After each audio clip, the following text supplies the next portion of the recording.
এই ছেলে হলেও কোনোদিন শ্বশুরের বাড়ির কাছে কিছু চাইবে না, খাটলা চৌকি বাক্স, খবরদার নয়।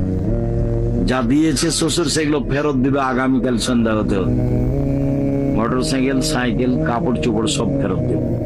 আল্লাহ রাসূল বলছেন দেওয়া হাত ভালো নেওয়া হাতের চেয়ে।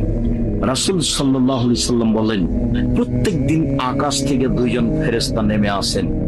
একজন বলেন, এই ছেলেরা তোমরা একটু ভিতরে আসো, আমার এই কথাটা একটু খেয়াল করবেন। রাসূলুল্লাহ সাল্লাল্লাহু আলাইহি সাল্লাম বলছেন প্রত্যেক দিন সকালে দুইজন ফেরেশতা নেমে আসেন। একজন বলেন, আল্লাহ যে যতটুকু দিল তুমি তার ততটুকু পূর্ণ করে দাও, যে যতটুকু দিল না তুমি তার ততটুকু ধ্বংস করে দাও।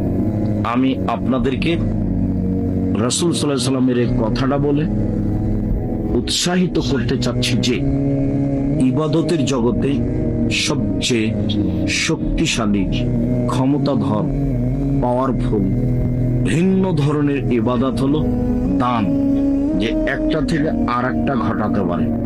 দানই একটা ইবাদত যে আপনার বালা মুসিবত, বিপদ আপদ, সমস্যা সব দূর করতে পারে, অন্য কোনো ইবাদত পারে না।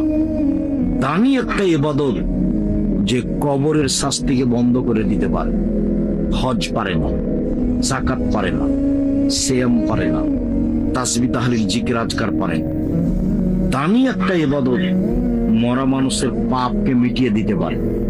একজন সাহাবী এসে বলছেন, আল্লাহর নবী আমার আব্বা মারা গেছেন, জমি জায়গা অর্থ সম্পদ ছেড়ে গেছেন, আমি যদি আমার আব্বার নামে দান করি তাহলে আমার আব্বার পাপ মিটে যাবে কি? পাপের কথাটা এসেছে, পাপ মিটে যাবে কি?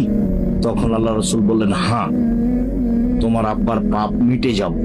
আল্লাহর নবীও বললেন না যে ছোট পাপ না বড় পাপ, সাহাবীও জিজ্ঞাসা করেননি যে ছোট পাপ না বড় পাপ। সাহাবী এসে বলেছেন যে আমার আব্বা মারা গেছেন, জমি জায়গা ছেড়ে গেছেন, আমাকে কিছু বলেননি, আমি যদি আমার আব্বার নামে দান করি তাহলে আমার আব্বার পাপ মিটে যাবে কি? বলে হ্যাঁ সব পাপ মিটে যাবে, দান এমন একটা জিনিস।